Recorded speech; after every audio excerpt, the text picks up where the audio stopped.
Hey fellow Vikings, did you know that over 80% of players reportedly start sprouting grey hairs the moment they step foot into the swamp for the first time? Yeah, I might just have made that statistic up as well. But if you've been there, you know exactly why. The swamp isn't just another biome, it's a dark, soggy nightmare that wants you dead, almost as much as the creatures living there.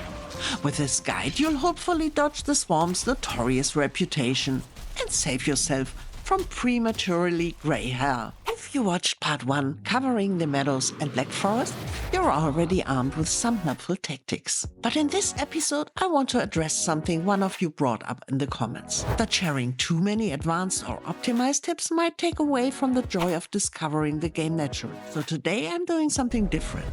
I'll show you the normal way first, and only after that share the cheesy or advanced tricks. That way you get to choose if you want to know these. No spoilers unless you want them. No judgment here, pick your poison. Now let's wade right into the murkiest part of Valheim, the swamp. Part 1, Swamp Hazards and Survival Prep. The swamp is your first taste of an environment actively trying to kill you. It's wet, causing constant stamina issues, and dark enough to hide nasty surprises. Combine that with frustrating tree stumps and puddles designed by Odin himself to trap you. And it's no wonder Vikings lose their cool and their lives irregularly. Trust me, I vividly remember my first swamp visit, ambushed by draugrs, stuck in a puddle, and before I knew it, I was decorating the landscape as a glowing grey stone. Repeatedly. To save you from my fate, here is what you want to pack. Weapon: a leveled wooden club or mace. Shield: bronze buckler if you have one, or an upgraded wooden shield. Armor: choose between heavy armor for more protection or troll armor for more mobility. Potions: poison resistance, healing and stamina. And bring Ratato's potions if you are lucky enough and have found the Bog Witch already. Food: 2 health and 1 stamina focused meal usually works. Fire: always carry materials for a campfire with you. The swamp key: never forget your key. Extra tip: always sheath your weapons when running. No Viking ever died gracefully because they were slow. The hammer trick: quickly switch to your hammer to instantly sheath your weapon and shield, maximizing escape speed. Part 2, Swamp Creatures and Combat Tactics. Survival in the swamp often depends on managing multiple threats simultaneously. Your best friends here are the crypts. Use them as tactical safe spots, climbing or entering to escape overwhelming odds. Here are quick tips for every enemy that tries to take you down.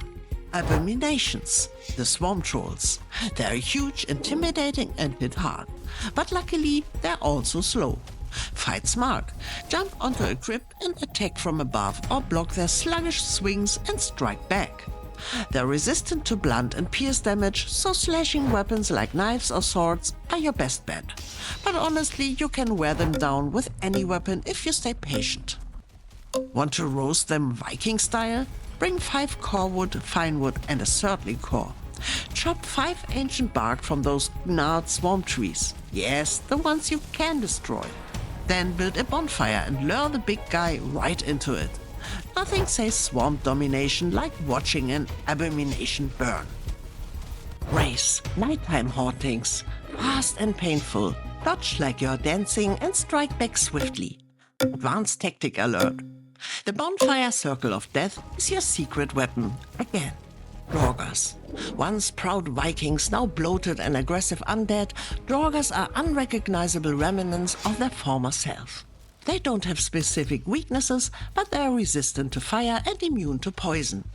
Focus on archers first, because most armor at this stage offers poor pierce protection. Their arrows hit hard and can stagger you at just the wrong moment, especially if you're already dealing with other threats. Use terrain creatively to manage groups and beware of elite and start draugrs. They hit like Thor's hammer. Next. Spawners. Rush spawners down with clubs.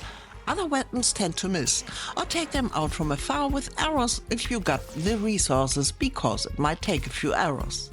Try to avoid killing enemies near the spawner because if one dies, an even tougher foe can respawn instantly.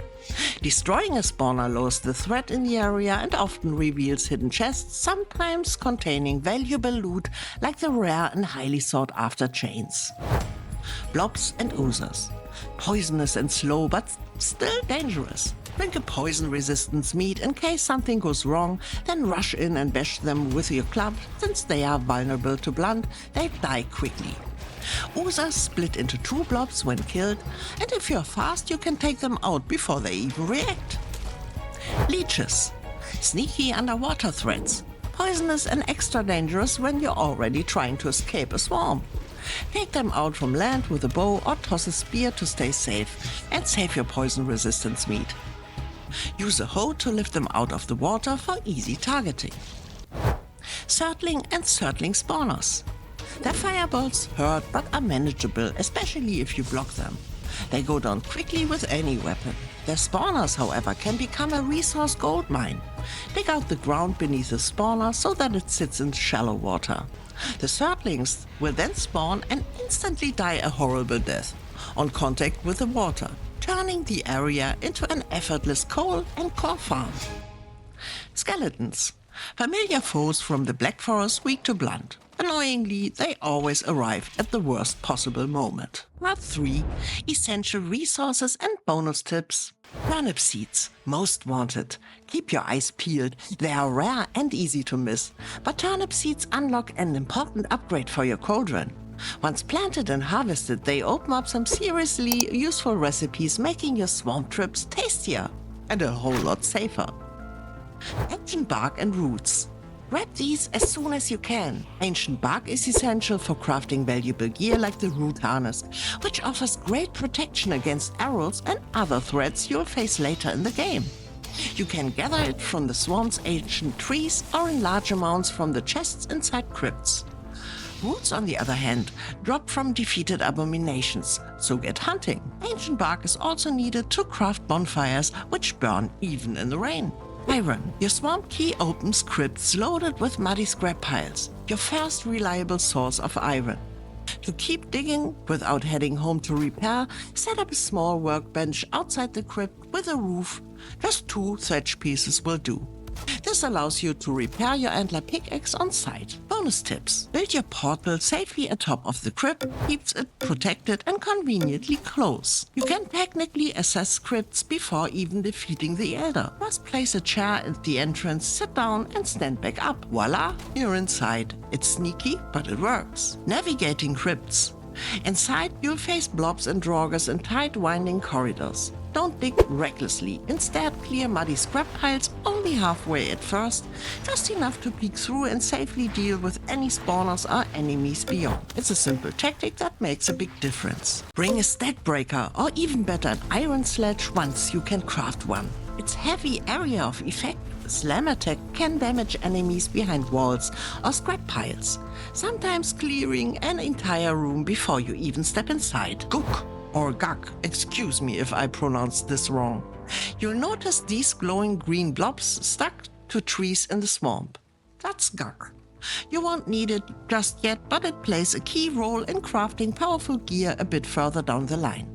So if you're already here, it's worth gathering some while you're at it. Build some scaffolding to reach it in trees or collect it as a drop from defeated abominations. Cart and transport.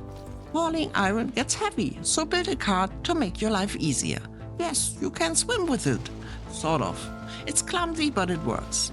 Clear a path ahead of time if possible and always set up a portal nearby. Especially if there are more crypts to explore. You'll thank yourself later. Bonus tip. Once you hold your first load of iron home, consider upgrading to a longship. It's sturdier, faster, and can carry way more. Perfect for future swamp runs. What for? Bonemass fight. Finally, it's boss time. Bonemass. Big, gooey, and nasty, but unavoidable for progression. Location. You'll usually find a summoning altar via Vecvisi and crypts or in draugr-infested buildings. Bones.